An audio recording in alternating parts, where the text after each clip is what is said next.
اس statement کا جو دوسرا حصہ تھا وہ تو بالکل ٹھیک تھا کہ کسی بھی قوم کے لیے جھوٹ، بددیانتی، حرام رزق جو ہے وہ اس کو تباہ کر دیتا ہے. لیکن جو پہلا سٹیٹمنٹ تھا جس میں مولانا یہ کہہ گئے جذبات کی رو میں بہہ کر کہ پوری دنیا کا میڈیا جھوٹا ہے، بشمول پاکستان کا پورا میڈیا جھوٹا ہے، تو اس سے اب وہ ریٹریکٹ کر گئے. میں دیکھ رہا تھا تھوڑی دیر پہلے ایک نجی ٹیلی ویژن کے ایک پروگرام میں 2 سینئر اینکر پرسنز کے ساتھ وہ تھے ٹیلی فون لائن پر، اور انہوں نے کہا کہ میں سرنڈر کرتا ہوں، میں معذرت کرتا ہوں، میں اپنے الفاظ واپس لیتا ہوں، مجھ سے غلطی ہوگی، میری زبان پھسل گئی تھی. تو یہ مولانا صاحب کا تھا. لیکن اس پہ میں کیونکہ جب اب مولانا صاحب نے ویسے ہی کہہ دیا کہ میں سرنڈر کرتا ہوں، تو میں اس پہ بالکل تھوڑی سی بات کر کے آگے بڑھ جاؤں گا. جو مولانا نے سٹیٹمنٹ پاس کیا تھا، دیکھیں اچھے برے لوگ ہر جگہ پر ہوتے ہیں. اگر میں یہاں پر بیٹھ کر یہ کہوں کہ میڈیا میں سارے فرشتے بیٹھے ہوئے ہیں تو ہرگز ایسا نہیں ہے. میڈیا میں بھی اچھے لوگ ہیں، برے لوگ بھی ہیں. سیاست میں بھی اچھے سیاستدان بھی ہیں، برے سیاستدان بھی. علماء میں بھی اچھے علماء بھی ہیں اور برے علماء بھی ہوں گے. بہت سارے ایسے لوگ ہیں جو مذہب کا لبادہ اوڑھ کر دین کو ایکسپلائٹ کرتے ہیں. لیکن اگر میں ایک جنرلائز سویپنگ سٹیٹمنٹ پاس کر دوں علماء کے حوالے سے کہ تمام علماء جو ہیں وہ برے ہیں یا تمام علماء جو ہیں وہ مصلحت پسندی کا شکار ہیں، تو وہ غلط بات ہوگی نا. میں تو ایسے نہیں کہہ سکتا. تو مولانا سے صرف یہ غلطی ہوئی میرے حساب سے کہ انہوں نے تمام تر میڈیا کے حوالے سے ایک سٹیٹمنٹ پاس کیا. اور دوسرا سٹیٹمنٹ جو انہوں نے ایک چینل کے ایک مالک کے حوالے سے پاس کیا، جس میں انہوں نے کہا کہ انہوں نے مجھے کہا کہ جھوٹ تو بند ہو سکتا ہے، ادارہ تو میرا بند ہو سکتا ہے لیکن جھوٹ نہیں بند ہو سکتا. تو میں سمجھتا ہوں کہ ان کا نام لے لیں. میں بھی مولانا طارق جمیل سے مطالبہ کرتا ہوں، کیونکہ جتنے بھی ٹیلی ویژن چینلز ہیں اور ان پر بیٹھے ہوئے جتنے بھی اینکرز ہیں، رپورٹرز ہیں، پروڈیوسرز ہیں، سب کی کریڈیبلٹی سٹیک پر لگ گئی ہے نا کہ پتہ نہیں کون سا چینل ہے، کون سا مالک ہے، کون سے اینکرز ہیں جو اس ادارے میں کام کرتے ہیں. تو اگر مولانا سچ بول رہے ہیں تو پوری سچ گوئی سے کام لیتے ہوئے ان کا نام بھی لے لیں، تو میرے خیال میں یہ کنفیوژن جو ہے وہ دور ہو جائے گا. دوسری بات میں یہ کہوں کہ یہ جو کام ہم یہاں پر بیٹھ کر کرتے ہیں، یقین مانیے یہ اتنا آسان کام نہیں ہے. کسی بھی حاکم وقت کے حوالے سے اس کی تعریف کرنا کافی آسان کام ہے، لیکن حاکم وقت کی غلطی اور کوتاہی کی نشاندہی کرتے ہوئے اس پر انگلی اٹھانا اتنا آسان کام نہیں ہے. اس کے نتائج ہوتے ہیں اور وہ ہمیں بھگتنے پڑتے ہیں. اور 72 سالہ تاریخ گواہ ہے کہ بہت سارے صحافی جو ہیں انہوں نے بہت برے وقت بھی دیکھے، ظلم و ستم بھی ہوئے، کوڑے بھی کھائے، صحافی قتل بھی ہوئے. لیکن ایک چھوٹی سی مثال میں اگر آپ کو دے دوں کہ ہم جب یہاں پر بیٹھ کر ایک پولیٹیکل پارٹی کے حوالے سے کوئی ایسی بات کرتے ہیں جو ان کے حق میں چلی جاتی ہے، تو دوسری پولیٹیکل پارٹی والے ہماری کردار کشی کرنا شروع کر دیتے ہیں سوشل میڈیا پر کہ یہ تو بکاؤ مال ہے. جب دوسری کے حوالے سے کوئی ہم بات میرٹس پہ کر دیتے ہیں کہ یار ان کا یہ سٹیپ اچھا ہے یا یہ سٹیٹمنٹ اچھی ہے، تو پہلی پولیٹیکل پارٹی کے کارکنان اور سپورٹرز ہم سے ناراض ہو جاتے ہیں. تو یہ جو کردار کشی ہے یہ ڈیلی بیسس پہ اینکرز کی ہو رہی ہوتی ہے، and we pay the cost. جب ہم چینی سکینڈل کے حوالے سے بات کرنے لگتے ہیں نا، یا پھر ہم آٹا سکینڈل کے حوالے سے بات کرنے لگتے ہیں، یا آئی پی پیز کے سکینڈل کے حوالے سے بات کرنے لگتے ہیں، یا ہیلتھ سسٹم کی خرابیوں کی نشاندہی کرنے لگتے ہیں، یا پھر ایجوکیشن سسٹم کی نشاندہی کرنے لگتے ہیں خرابیوں کی، تو اللہ پہ بھروسہ کر کے کرتے ہیں. کیونکہ ہمیں پتہ ہوتا ہے کہ یہ پیچھے جن کے حوالے سے ہم بات کرنے جا رہے ہیں وہ بڑے طاقتور لوگ ہیں اور ان کے پاس بڑی طاقت ہے، اختیار ہے، اقتدار ہے. لیکن اللہ پہ بھروسہ کر کے ایک دفعہ بچوں کی شکلیں آنکھوں کے سامنے آتی ہیں، لیکن پھر اللہ پہ بھروسہ کرتے ہیں. اللہ پہ بھروسہ کر کے سٹوری جو ہے اس کے اوپر بات کرتے ہیں. تو اس وجہ سے جو لوگ اس کام کو امانت سمجھ کے کر رہے ہیں ان کو نیچرلی تکلیف ہونی تھی. لیکن بہرحال مولانا نے وہ اپنا سٹیٹمنٹ واپس لے لیا، جو کہ اچھی بات ہے. وزیر اعظم صاحب کی آج کی جو یوٹیوبرز کے ساتھ ملاقات تھی، جو کہ میں عرض کروں آپ سے کہ مولانا نے جو کہا اس کا ایک تو یہ اخلاقی پہلو تھا کہ سب کو آپ ایک طرح سے نہیں، ایک ہی کیٹیگری میں نہیں ڈال سکتے. دوسرا اس کا سیاسی پہلو یہ تھا کہ وزیر اعظم صاحب نے آج جو یوٹیوبر سے ملاقات کی، انہوں نے بھی کم و بیش یہی بات کی جو کل مولانا نے کی تھی. اور انہوں نے آج یہ کہا یوٹیوبر سے ملاقات کرتے ہوئے، میں ایک سٹیٹمنٹ پڑھتا ہوں، اگر یہ غلط طور پہ منسوب کیا جا رہا ہے وزیر اعظم صاحب کے ساتھ تو اس کی تردید کر دیں وہ. لیکن یہ لکھتے ہیں وہ ایک یوٹیوبر کہ جی وزیر اعظم نے آج یہ کہا ہے کہ کرنٹ افیئرز کے پروگرام سے عوام تنگ ہے. اب سپانسرڈ پروگرامز ہوتے ہیں، اس سے عوام کو کوئی انفارمیشن نہیں نکلتی ہے. ٹاک شوز بے معنی ہو کر رہ گئے ہیں، باوجود اس کے کہ میرے خیال میں عمران خان وہ واحد سیاستدان ہے پاکستان میں جن کو میڈیا نے بڑا سپورٹ کیا ہے. ان کے سٹیٹمنٹس، ان کے دھرنے، ہر چیز 24/7 کور کرتے رہے ہیں اور انہی کرنٹ افیئرز کے پروگرامز میں ہوتی رہی ہے. لیکن آج جب کہ وہ اقتدار کی کرسی پر بیٹھے ہوئے ہیں تو انہیں یہ چیز جو ہے بے معنی بھی لگتی ہے. انہیں لگتا ہے کہ کرنٹ افیئرز جو ہیں ان کے پروگرام میں اب انفارمیشن کوئی نہیں ہوتی ہے اور عوام اس سے تنگ ہے. تو وہ ان کا ایک پولیٹیکل نیریٹو ہے، ان کا حق ہے. میں سمجھتا ہوں کہ عمران خان صاحب جو ہیں وہ ایک پولیٹیکل لیڈر ہیں, پولیٹیکل پارٹی کی سربراہی کر رہے ہیں, وزیر اعظم پاکستان ہے, تو ہی has to come up with some political statements, اور ہم اس کے عادی ہیں.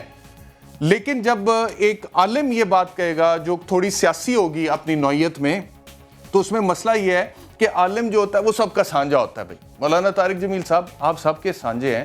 آپ جب اللہ تعالیٰ کی بارگاہ میں ہاتھ اٹھاتے ہیں دعا کے لیے, تو آپ کے پیچھے کیا پی ٹی آئی والا, کیا پی ایم ایل این والا, کیا پی پی پی والا, کیا سما نیوز والا, کیا دوسرے چینل والا, کیا تیسرے چینل والا, کیا چوتھے چینل والا, کیا سندھی, کیا پنجابی, کیا بلوچی, کیا پٹھان, کیا مہاجر, سب ہاتھ اٹھاتے ہیں اور اللہ تعالیٰ کی بارگاہ میں آپ کو اپنا ترجمان مان لیتے ہیں. اب وہ ترجمانی کرتے ہوئے اگر آپ یہ کہہ دیں کہ جی ان میں سے یہ سچ ہے اور یہ جھوٹا ہے, تو وہ یقینی طور پہ اس بندے کے ساتھ زیادتی ہو جائے گی جو آپ کو اپنا ترجمان مان کے اللہ کی بارگاہ میں ہاتھ اٹھائے ہوئے ہیں. کیونکہ جو جھوٹا ہے اور جو سچا ہے اس کا اللہ تعالیٰ کو تو پتہ ہے, تو یہ فیصلہ اللہ کو کرنے دیں. آپ کو اپنا ترجمان مان کے جب سب آپ پہ یقین کر کے کہہ رہے ہیں کہ آپ دعا پڑھا دیں, تو آپ سب کو ایک نظر سے جو ہے اللہ تعالیٰ کی بارگاہ میں پیش کریں اور اس میں فرق نہ کریں. تو یہ مجھے کہنا تھا. بہرحال جی, پروگرام اب کورونا کے حوالے سے آگے لے کر چلتے ہیں, ایک بریک لیتے ہیں, بریک کے بعد واپس آئیں گے تو مہمانوں کا تعارف کروں.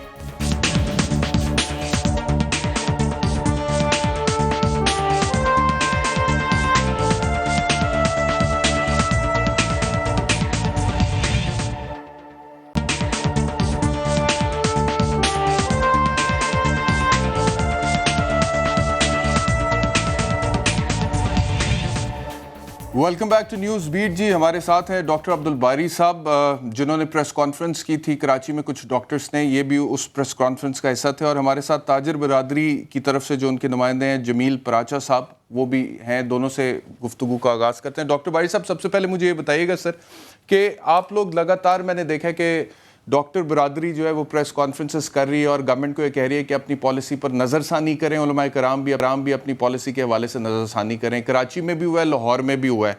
تو آپ لوگوں کے خدشات کیا ہیں, ذرا اس کو تھوڑا سا مجھے دوبارہ سمرائز کر دیں پلیز.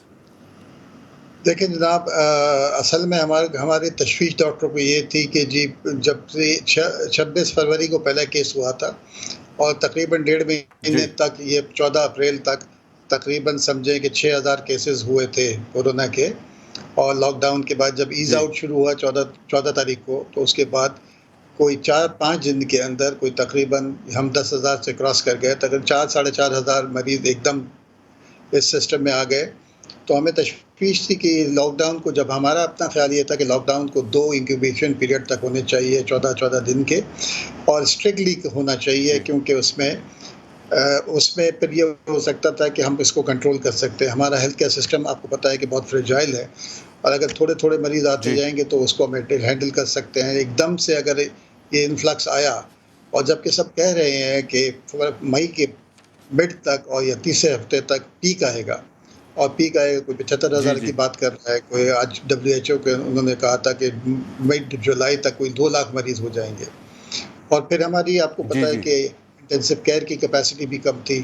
تو ڈاکٹرز جو اپنا سب کچھ لگا کر ان لوگوں کے مریضوں کو خیال کر رہے تھے, اور ڈاکٹروں کے اوپر جو ہے نا سب سے زیادہ افیکٹ ہو سکتا ہے in spite of wearing protective clothes, ان کو انفیکشن ہو جانا بہت زیادہ ہوتا ہے. اور جب ان لوگوں کو انفیکشن ہوتا ہے ہیلتھ کیئر ورکرز کو, اس وقت تک تقریباً 200 سے اوپر ہیلتھ کیئر ورکرز جو ہے نا افیکٹ ہو چکے ہیں. ڈاکٹر باری صاحب, آپ کو یہ لگتا ہے, مجھے فرمائیے گا ڈاکٹر باری صاحب, آپ کو یہ لگتا ہے کہ یہ فیڈرل گورنمنٹ کی طرف سے جو سمارٹ لاک ڈاؤن کی اصطلاح کا استعمال ہو رہا ہے, آپ کو لگتا ہے کہ یہ سمارٹ لاک ڈاؤن جو ہے یہ افیکٹو لاک ڈاؤن نہیں ہے؟ دیکھیں, اسمارٹ لاک ڈاؤن ایک ہوتا ہے, اور وہ اس وقت ہوتا ہے جب آپ ایک بہت اسٹرکٹ لاک ڈاؤن کرتے ہیں. اسٹرکٹ لاک ڈاؤن کرنے کے بعد آپ جو ہے نا پھر اس کے بعد ہاٹ اسپاٹس کو, ایریاز کو آئیڈینٹیفائی کرتے ہیں, اور پھر اس کے بعد اس کی پلاننگ ہوتی ہے کہ کس طریقے سے آپ ایز آؤٹ کریں گے اور کس طریقے سے اس کو. اور اس دوران آپ جب اسٹرکٹ لاک ڈاؤن کرتے ہیں تو آپ اپنے آپ کو پریپیئر کرتے ہیں, جس میں آپ کی کیپیسٹی, ٹیسٹنگ کی کیپیسٹی کو بلڈ کرتے ہیں, آپ کے اپنے آئسولیشن سینٹرز کو بڑھاتے ہیں, اور آپ اپنی جو انٹینسو کیئر کی کیپیسٹی کو بڑھاتے ہیں, اور پھر اس کے بعد اس میں جاتے ہیں. ٹھیک. اچھا, مجھے فرمائیے گا کہ یہ جو ڈاکٹرز صاحبان علماء سے جا کر ملے تھے, ان سے ریکویسٹ کرنے کے لیے کہ علماء کرام مساجد میں باجماعت نماز کے حوالے سے اپنی پالیسی پر نظر ثانی کریں, ان ڈاکٹرز کے وفد میں آپ بھی شامل تھے, تو آپ نے وہاں پر جو بات کی اس کا کیا جواب ملا پھر آپ کو علماء کرام کی دیکھیں طرف؟ علماء کرام کا بڑا تعاون جاری رہا ہے شروع سے آپ نے دیکھا تھا کہ شروع جی میں جب سخت لاک ڈاؤن تھا تو علماء نے ہماری بات کو سمجھا اور اس کے بعد اس پہ عمل بھی کیا گیا، اور شروع میں کوئی 2-3 ہفتے تک اس طرح مساجد کے اندر لمیٹڈ جماعتیں ہوئی. ہم نے کہا کہ مسجدوں کو کوئی بھی بند کرنا نہیں چاہتا ہے، مساجد کے اندر مساجد آباد رہیں، اذان ہو، وہ سب کچھ ہوتا رہا. تو ابھی بھی ہم نے ان سے یہ کیا تھا، تو جب ملاقات ہوئی تھی ان سے جب طے ہوا تو انہوں نے اس بات پہ ایگری کیا تھا کہ مولانا تقی عثمانی صاحب نے کہا کہ جب 18 اپریل کو جب پریزیڈنٹ نے پورے پاکستان کے علماء کے ساتھ یہ جب مشاورت شروع کی تھی تو مولانا تقی عثمانی صاحب نے اس میں خود کہا تھا کہ جی تراویح جو ہے اس کی اجازت نہیں دے، کیونکہ یہ سنت کفایہ ہے، اور اس کے لیے آپ لوگ جو ہے نا اس کو گھر پہ پڑھنا چاہیے.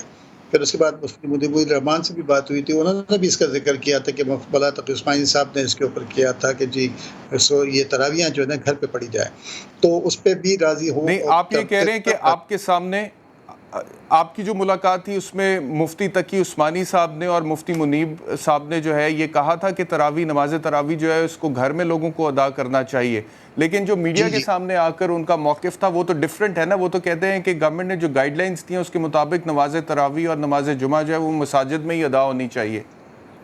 دیکھیں تراویح کے اوپر تو مولانا تقی عثمانی صاحب نے خود کہا تھا کہ جی میں نے اس مجلس میں بھی کہا تھا کہ تراویح گھر پہ پڑھی جا سکتی ہے کیونکہ سنت ہے، اور اس پہ انہوں نے کہا تھا میری طرف سے بھی، اور مفتی مجیب الرحمان نے بھی کہا تھا کہ مفتی تقی عثمانی صاحب نے اس مجلس میں یہ کہا تھا کہ جی یہ تراویحاں جو ہے تراویح کو گھر پہ پڑھی جا سکتی ہیں کیونکہ سنت ہے. ٹھیک ہے. اچھا، جمیل پراچا صاحب ہمارے ساتھ موجود ہیں. جمیل پراچا صاحب، آپ برادری کی ترجمانی کر رہے ہیں، تو مجھے بتائیے گا کہ یہ ڈاکٹر صاحبان جو کہہ رہے ہیں بار بار پریس کانفرنسز بھی کر رہے ہیں، آج ایک لیڈی ڈاکٹر جو ہیں وہ پریس کانفرنس کے دوران تھوڑی آپ دیدہ بھی ہوگی، اور انہوں نے کہا کہ ہمارے گھر والے ہمیں کہتے ہیں کہ نوکری چھوڑ دیں، بہت خطرہ ہے، تو ہمیں اپنی فکر تو نہیں ہے، اپنی جان کی پرواہ نہیں ہے، لیکن اپنے گھر والوں کی جان کی پرواہ ہے. تو وہ جو ڈاکٹرز کہہ رہے ہیں کہ تاجر برادری کو بھی کوپریٹ کرنا چاہیے اور ابھی دکانوں کو کھولنے کی بات نہیں کرنی چاہیے، تو آپ سمجھتے ہیں کہ یہ کنونسنگ آرگیومنٹ نہیں ہے ڈاکٹرز کا، یا کوئی کنفیوژن ہے، آپ کو سمجھ نہیں آ رہا؟ نہیں، دیکھیں ایک بات یہ ہے، 1 مہینہ 7 دن سے ہم لوگ گھر پر بیٹھے ہیں. 1 مہینہ 7 دن سے گھر پر بیٹھ کے کتنا چھوٹا تاجر کتنا اسٹرگل کر سکتا ہے آپ یہ بتائیں. جہاں اس کے پاس روٹی کا مسئلہ آ گیا، جہاں اس کے پاس خوراک کا مسئلہ آ گیا، اس کے گھروں پہ فاقے ہونے لگے ہیں، تو یہ کیا اتنا اس کو چلا سکتا ہے چھوٹا تاجر؟ آپ کو آواز آ رہی ہے میری؟ جی مجھے آ رہی ہے، آپ بولیے، میں سن رہا ہوں. جی تو چھوٹا تاجر اتنا چلا ہی نہیں سکتا. وہ تو روزانہ کی بنیاد پر اپنا کاروبار کرتا ہے، روزانہ کی بنیاد پر کاروبار کر کے جو اس کی بچت ہوتی ہے وہ گھر لے آتا ہے. آج 1 مہینہ 7 دن سے آپ یقین کریں کہ جو تاجروں کی اس وقت چھوٹے تاجروں کی حالت ہے اس پہ ہم آنسو نکلتے ہیں جو حالت ہو گئی ہے اس وقت. اب ہم نے یہ بات بولی کہ ہمیں 1 مہینے گھر بٹھا دیں، آپ کوئی بات نہیں ہے، لیکن ہمیں بلا سودی آسان اقساط سے قرضے دلا دیں، جس پر ہم نے گورنر صاحب سے بھی ملاقات کی، جس پر ہم نے سی ایم صاحب قرضے دلا دیں، قرضے. تو آج وفاقی حکومت جو ہے اس نے چھوٹے کاروباری افراد کے لیے، جو چھوٹے تاجر جن کا ذکر آپ کر رہے ہیں، ان کے لیے آسان قرضہ دینے کا اندیا دیا ہے. تو اگر وفاقی حکومت اس طرح کا کوئی سٹیپ لیتی ہے، یا جس طرح سے آپ کہہ رہے ہیں کہ چھوٹا تاجر مشکلات کا شکار ہے، ان کو پیکج کوئی دیتی ہے، تو پھر آپ لوگ گھر بیٹھنے کے لیے تیار ہیں دکانیں بند کر کے؟ بالکل گھر بیٹھ جائیں گے انشاءاللہ، کوئی بات نہیں ہے. دیکھیں جب ہمارے پاس اخراجات کے لیے پیسہ نہیں ہوگا، جب ہمارے ورکرز کے لیے ہمارے پاس پیسہ نہیں ہوگا تو ہم کیا کریں گے؟ کس قسم کے پیکج کی توقع کرتے ہیں آپ گورنمنٹ سے؟ کس قسم کا پیکج؟ مثال کے طور پہ ایک سیکنڈ میرا سوال سن لیں. مثال کے طور پہ جیسے عمران خان صاحب نے جو پیکج دیا 1200 ارب روپے کا، اس کے اندر 150 ارب جو ہے وہ غریب خاندانوں کے لیے رکھا، 200 ارب جو ہے وہ مزدوروں کے لیے، دیہڑی دار طبقے کے لیے رکھا، جن کے حوالے سے ہم مانتے ہیں کہ جی ان کا ڈے ٹو ڈے اگر وہ جاب پہ نہیں جاتے ہیں تو ان کے گھر کا چولہا نہیں جل سکتا. لیکن چھوٹا تاجر جو ہے اس کے حوالے سے تھوڑا سا رہنمائی فرمائیے گا کہ کس قسم کا پیکج آپ چاہتے ہیں؟ دیکھیں ہم تو اس قسم کا پیکج چاہتے ہیں، ہم کوئی بھیک نہیں مانگ رہے گورنمنٹ سے. الحمدللہ جب بھی کوئی اس ملک پہ ناگہانی آفت آئی ہے تو چھوٹے تاجر نے اور تاجروں نے بڑھ چڑھ کر حصہ لیا اس پہ. ہم یہ چاہتے ہیں کہ ہمیں بینکوں کے ذریعے بلا سودی قرضے دلا دیں بس. اب یہ قرضوں کی بات بھی کرتے ہیں تو وہ سودی قرضوں کی بات ہو رہی ہے، ہمیں سودی قرضے نہیں چاہیے. الحمدللہ مسلمان ہیں، ہمیں اللہ اور اللہ کے رسول سے جنگ نہیں لڑ رہی.